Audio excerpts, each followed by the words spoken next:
we are going to go all the way out to the country of Georgia. We are going to talk with Otari. He, him is a theist and wants to talk about a single parent household. So yeah, we're going to keep this rolling. How are you today, Otari? You are on the Atheist Experience. I'm fine. And you? Yeah, pretty good. Pretty good. We're chatting with SR and Jim. What you got for us? Did I hear correctly? Did you just deny that single parent households are not worse for children? No, I did not. Do you have any evidence to support your claim? I'll look at the evidence. Yeah, I will. I can get real nuanced with this if you want, which is just what Jim said. I think that's always a good place to start for any claims like that. I've heard people say a lot, single parent households are worse for children, but I've never really seen a bunch of robust evidence for that. That being said, on the face of it, if we want to just, again, take that real broad viewpoint, it doesn't sound particularly silly to me to think that one individual bringing in money and being able to provide support for a child versus two individuals, 3, 4, 12. Yeah, it kind of makes sense that if we got like an extra 5 people all having jobs, all being able to throw hands in, like we probably can make some beneficial progress there, right? Like that doesn't seem particularly strange to me. So, but again, yeah, I mean, what studies do we have that indicate that single parent households are just somehow radically problematic and just like, I don't know, tormenting children? Not these studies per se, but I have Office of Juvenile Justice and Delinquency Prevention, and it says that children in single-parent families are more likely to live in poverty. Sure. Okay. That's fair. I'll just take it at its face. Would you, if you had to put money on it, if you had all your life savings in cash in front of you, and instead of making it rain, you were going to pick a side, would you think that the reason that children growing up in single parent households are more likely to be, delinquents, do you think that might have something to do with just the lack of extra support and financial stability that another person could bring? Or do you think there's something inherent to like both the parents just constantly being in the same house? Do you see what I'm kind of getting at here? Yeah. Besides the poverty, of course, there's the juvenile prisons full of children who have no fathers. Sure. Especially. Yeah, there are lots of people in juvenile prisons who have both parents and grew up with them too. So. All right. And is it the fact that it's single parent, or is it typically father? Well, or is the problem that typically single parent households, whether it's a mother or a father, tend to be lower income households and to not have as much disposable income, in part because childcare in the United States is so expensive. Yeah.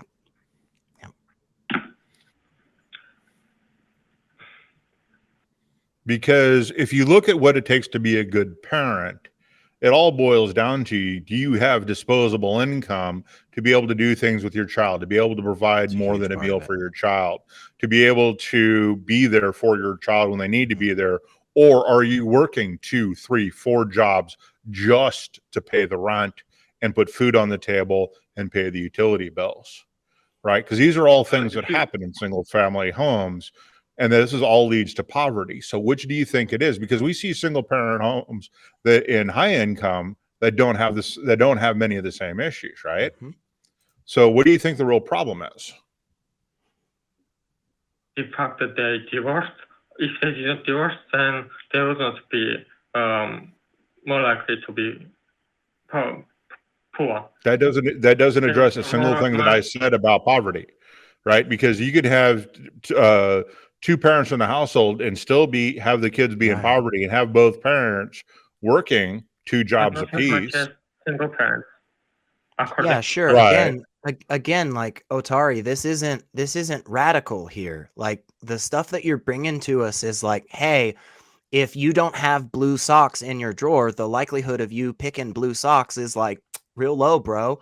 And it's like, yeah, nobody's confused about that or arguing in any different way. Where the issue is, right, is that it sounds like what you're arguing for is that there is something that is specific to like being married or like both the parents being there, right, to raise a child. There's something specific about that situation that like tips the scales to your side. And what Jim and I are saying is just essentially like, hey, we think the actual reasons that the scale seems to tip is for all of these other factors that we've laid out. One of the obviously largest, in my opinion, is exactly what Jim just said: financial stability of the guardians and caregivers of the child. And so in that, if that's the case, it doesn't matter if like the two people who like did the naughty and like mixed up their biology gunk, it doesn't matter if those two people are the ones that are there. All that matters is a simple numbers game of one income versus two incomes, right? But again, that could be mitigated by the single income being extremely large or the two incomes being extremely small. Like, so there's nothing that seemingly ties directly back to both the parents being there raising the child or the marriage thing, like the last one. So help us understand this connection, okay? Help us understand what it is specifically about having two parents raising a child that none of these other things that we have said so far could like overcome that hurdle. What is it specifically? So you are saying that marriage helps the kids. Yeah. So here's I mean, here's a study for you. Here's a study for you. It's called Single Mother Parenting and Adolescent Psychopathology. And in this study, they start off with the exact hypotheses that you're claiming. And here's the results that they found. When they adjusted for socioeconomic status and race, they found that at baseline, adolescents did not differ on depressive symptoms, depressive orders, anxiety symptoms, or anxiety disorders by single motherhood status. So, yeah, this is exactly the problem that we're running into. It's not the single parent status.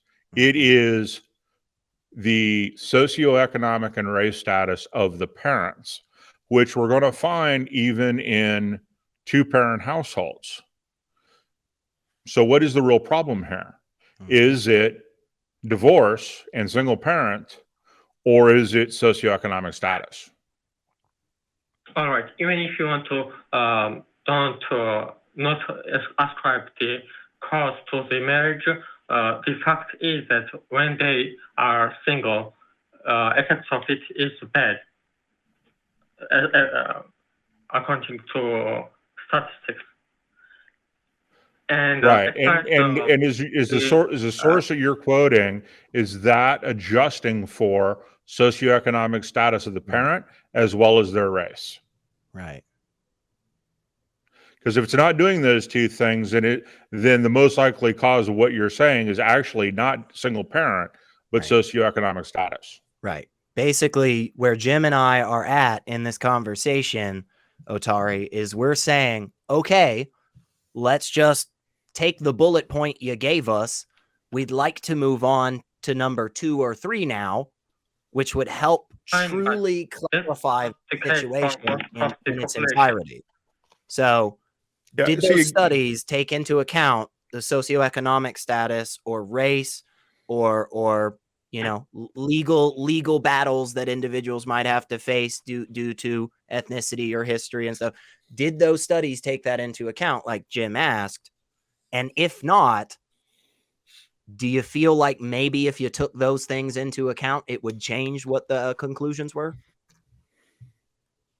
No, even if you took the account of all those studies and deny the causal effect of marriage, fact is that not everyone can be rich, right? and of all this, majority of people who get divorced have effects such as I already mentioned. Yeah, but just to be clear, you wouldn't advocate that simply because of the way, like, in general economics works around the world, that kind of leads to the fact that not everybody can be a super rich billionaire, okay? You wouldn't then say that because that's most likely the case for people in the world that they just should get married and just be in a relationship constantly just so that they're financially secure. Like, you're not advocating for that, right? Because that definitely doesn't sound like biblical marriage to, or wait, maybe it does. I mean, I am, of course, Christian, and that wouldn't be my primary reason. But since you are not sharing my basic assumption about marriage, let's hear to this conversation. Well, if you really value being married and marriage, then and if you lived in the U.S. and I know you live in Georgia, the country, not the state, then I would tell you that you need to be an atheist because 2% of atheists get divorced, whereas 50% of born again Christians and double-digit percentages of Catholics and Protestants get divorced. So if you really want to stay away from divorce, you should probably become an atheist just based on those correlative statistics. And as correlation, not causation there. I'm actually kind of making a joke. So, well, yeah, but again, it's always going to come down to whenever you see negative statistics like that, one of the things you need to ask yourself, is it related to the socioeconomic status of the parents? Because that is pretty key. If you're spending all your money just to survive, then there's not a lot of ways that you could be happy. And if you can't be happy, you can't really raise good kids well. As long as you can't raise good kids, you can't raise kids well. They may still turn out okay, but you're going to do better if you're happier. And there's an 80-year study on happiness that Harvard has done that shows that the single biggest factor in how happy a human being is the number of people they know. How do you know a lot of people if you're spending 12 hours a day working and absolutely no days off? How do you know people if you can't do that? And the answer is you can't. How do you know your kids if you're working 12 hours a day, 7 days a week? You can't.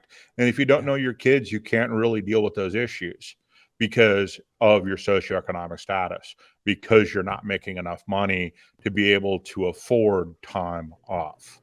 So you can know your kids. That's what it comes down to. And it'll always come down to, right? And it doesn't, and when I say socioeconomic status, also keep in mind that, here in the US, childcare is not free. It is very, very expensive. So you can't always have childcare. So what if we made childcare free for everybody? What does that do? Right? Does that bring us up par with Europe? Yeah, sure does. Does that make things going to be happier? Yeah, probably does. So those are the things we always need to look at. What are your thoughts to that, Otari? My thoughts are that we can agree to disagree. Say that again. I'm sorry. It's you may have cut out a little bit on my end. Can you say that one more time for me? We can agree to disagree then. So you're saying, yeah, I'm just not sure I'm getting clear audio, unfortunately, but yeah, I'm not either. That's okay. That's okay, Otari. Because we've had a good conversation, and I just want to I'm going to let you go in just a few minutes, but before I do that, I just want to throw in just a quick little nugget, like for the wonderful viewers who are out there and watch all of the ACA shows. Some folks might have heard you earlier today advocating that abortion is not a good thing. My question would be, if we allow access to abortion in a medical context where it's done properly and people are safe about it, wouldn't that cut down on single parent households? And wouldn't that be a good thing in your eyes?